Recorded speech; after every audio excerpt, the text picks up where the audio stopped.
சூடா இருக்கு. அப்படி கிறிஸ்பியா மொறுமொறு நல்லா வாயில போட்டோடனே மொறுமொறுன்னு கரைஞ்சிடும். அந்த அளவுக்கு நல்லா கடிச்சே திங்க வேண்டாம். கிட்டத்தட்ட வயதானவர்கள் கூட நல்லா அப்படி வாயில வச்ச உடனே கரைஞ்சிடும். அந்த அளவுக்கு நல்லா மொறுமொறுன்னு கிறிஸ்பியா. இன்னும் ஆறுனா சூடு ஆறுனா இன்னும் நல்லா இருக்கும். வணக்கம். இன்னைக்கு நம்ம டீ கடை கிச்சன்ல ஒரு சூப்பரான ஒரு மொறுமொறுப்பான ஒரு அருமையான தட்டை அதான் நம்ம செய்ய போறோம். இன்னைக்கு ஒரு முற்றிலும் ஒரு வித்தியாசமான ஒரு லாலா கடை ஸ்டைல்ல, அதாவது லாலா கடை ஸ்டைல்ல எந்த அளவுக்கு மொறுமொறுப்பா தட்டை செய்வாங்க, அந்த மொறுமொறுப்போட இன்னைக்கு நம்ம அதே ஸ்டைல்ல நம்ம இன்னைக்கு தட்டை. இதுக்கு எப்படிலாம் ப்ரிப்பேர் பண்ணணும், என்ன மாதிரிலாம் செய்யணும் அப்படின்றத இன்னைக்கு கொஞ்சம் வித்தியாசமா இருக்கும். நீங்க ஏற்கனவே கூட செஞ்சிருக்க வாய்ப்பு இருக்கு. வாய்ப்பு இருந்தாலும் இந்த முறையில செஞ்சிருக்கீங்களான்னு தெரியல. இந்த முறையில செஞ்சீங்கன்னா தட்டை அருமையா இருக்கும். அது சாப்பிடுறதுக்கு ரொம்ப ருச்சியாகவும் நல்லா இருக்கும். அந்த மாதிரி தான் இன்னைக்கு நம்ம ஒரு லாலா கடை மொறுமொறுப்பு தட்டை செய்ய போறோம். வாங்க, அதுக்கு என்னெல்லாம் சேர்க்கணும், எப்படியெல்லாம் செய்யணுன்றத. அது வந்து அரிசி மாவு, பச்சரிசி மாவு 1/2 கிலோ. நம்ம கடையில் வாங்குற எந்த பச்சரிசி மாவாலும் எடுத்துக்கோங்க. ஒரு 50 கிராம் பொரிகடலை வாங்கி இந்த மாதிரி நல்லா நைஸா பொடி அடிச்சு நல்லா சலிச்சு அது ஒரு 50 கிராம் இதிலே சேர்த்துருங்க. ஒரு டேபிள் ஸ்பூனு, 1 ஸ்பூனு, அந்த 1 ஸ்பூனுக்கு சீரகத்தை எடுத்து நல்லதை இந்த அளவுக்கு கசக்கி அதில் சேர்த்துருங்க. இப்போ வத்தல் வந்து இந்த அளவுக்கு நல்லா குறப்பா ஒரு 20 வத்தலை எடுத்து அரைச்சி வச்சுருக்கேன். ஆனால் நமக்கு 20 வத்தல் தேவைப்படாது. அதனால் ஒரு டேபிள் ஸ்பூனில் 2, 3, ஒரு 3.5 ஸ்பூனு அதில் சேர்த்துருக்க ஒரு டேபிள் ஸ்பூன் தேவையான உப்பு நீங்கள் அதை பார்த்து கணக்கு பண்ணி போட்டுக்கோங்க. மாவை நல்லா அப்படியே கலந்து விட்டுறணும். அந்த பொரிகடலை மாவு, அரிசி மாவு, வத்தல் அரைச்சி வச்சுருக்கோமா குறன்னு, அதை உப்பு இது எல்லாத்தையும் கலந்து விட்டுட்டு அதுக்கப்புறம் ஒரு டீஸ்பூனு பெருங்காய பொடி அதையும் இதில் நல்லா சேர்த்து கலந்து விட்டுறணும். 1 ஸ்பூனு எள்ளு, இந்த கருப்பெள்ளு அதில் சேர்த்துக்கோங்க. அதையும் கலந்து விட்டு அப்படியே கலந்து விட்டு ஒரு வாரமாக தூக்கி வச்சுருங்க. நம்ம இந்த தட்டை செய்கிறதுக்கான 1/2 லிட்டர் தண்ணி, இந்த 1/2 லிட்டர் தண்ணி அளவு சரியாக இருக்கும். இந்த மாவுக்கு 1/2 லிட்டர் தண்ணியை வந்து இந்த மாதிரி ஒரு பாத்திரத்தை வச்சுட்டு அந்த பாத்திரத்தில் சேர்த்துருங்க. 1/2 லிட்டர் தண்ணியை கொஞ்சம் சூடாகட்டும். சூடானோடனே அதில் என்னென்ன சேர்க்கணும் அப்படின்றத நான் சொல்கிறேன். அது மாதிரி சேர்க்கணும். அந்த பாத்திரத்தில் இருக்க தண்ணி கொஞ்சம் லேசாக சூடானோடனே அதுக்கப்புறம் வந்து நம்ம ஒரு இஞ்சி துண்டு ஏற்கனவே உங்கள்கிட்ட அளவு காமிச்சிருக்கோம். அந்த ஒரு 50 கிராம் இருக்கும் இஞ்சி துண்டு, ஒரு 3 பூண்டு, அதையும் அந்த தட்டி இந்த அளவுக்கு மிக்சியில் அடித்து வச்சுருக்கோம். அதையும் இதில் சேர்த்துருங்க தண்ணியோட. அப்புறம் ஒரு முக்கியமான விஷயம், இந்த இதில் வந்து நம்ம எண்ணெயோ பட்டரோ ஆட் பண்ணலை. அதுக்கு பதிலாக இன்றைக்கி நம்ம வந்து டால்டா, ஒரு 50 கிராம் டால்டாவை தான் இதில் நம்ம சேர்க்க போகிறோம். எதுக்காக இந்த டால்டா சேர்க்குறோன்னா, அந்த டால்டா தான் இதுக்கு நல்லா அந்த ஒரு டேஸ்ட்டும் அந்த ஒரு மொறுமொறுப்பும் கொடுக்குறதுக்காக தான் இன்றைக்கி இந்த டால்டா சேர்க்குறோம். அதையும் இந்த தண்ணியில், கொதிக்கிற தண்ணியில் சேர்த்து திருக்கி விட்டுருங்க. அது அப்படியேவும் கொஞ்சம் கொஞ்சமாக கரைஞ்சிக்கிட்டு இருக்கு. லேசாக ஒரு கொதி வந்தால் போதும். இந்த தட்டை அப்படின்னாலே நிறைய பேருக்கு வீட்டில் வந்து சரியாக அமையாது. சரியாக நானும் முயற்சி பண்ணேன், எங்களுக்கு அந்த மொறுமொறுப்பு வரல, கடையில் போடுற மாதிரி வரல அப்படின்னு நிறைய கேள்வி இருக்குது.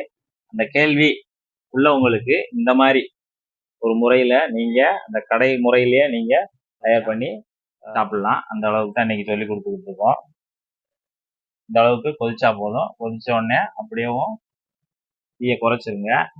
தீயை குறைச்சிட்டு இந்த இடத்துல நம்ம கலந்து வச்சிருக்கக்கூடிய அந்த மாவை இதில் இப்போ தான் சேர்த்துடணும். அப்படியே இதில் கொஞ்சம் கொஞ்சமாக அள்ளி போட்டு சேர்த்துருங்க. அந்த மாவை இல்லை ஒரு கரண்டி போட்டு பூரத்தையும் நல்லா அந்த எல்லாத்துலேயும் இருக்கிற அந்த நம்ம 1/2 லிட்டர் தண்ணி வச்சுருக்கோம், அதே சரியாக இருக்கும் அளவு.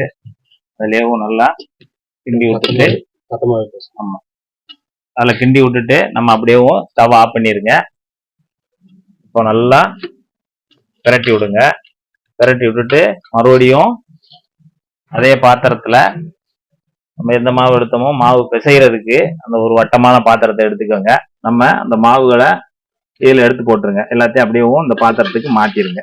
அந்த சூடான பாத்திரத்துல இருந்து சாதாரண பாத்திரத்துக்கு எல்லா மாவையுமே நல்லா சூடு அதிகமா இருக்கு, அதனால உடனே கை வச்சிட வேண்டாம். கொஞ்சம், அதாவது கை எந்த அளவுக்கு பொறுக்குமோ அந்த அளவுக்கு நல்லா கொஞ்சம் ஆற விட்டுட்டு அதுக்கப்புறம் தான் பிசையணும். கொஞ்சம் லேசா ஆறட்டும்.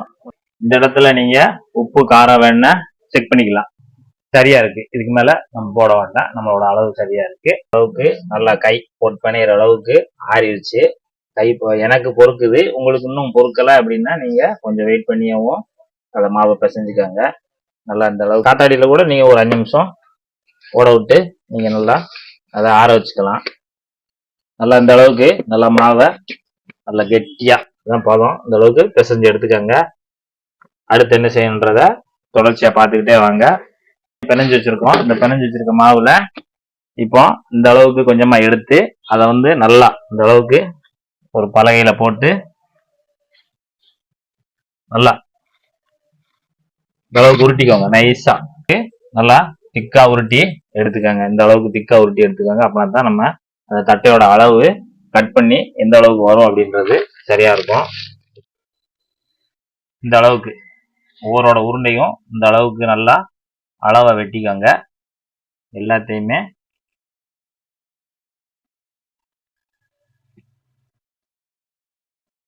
இந்த அளவுக்கு வெட்டி வச்சுக்கோங்க.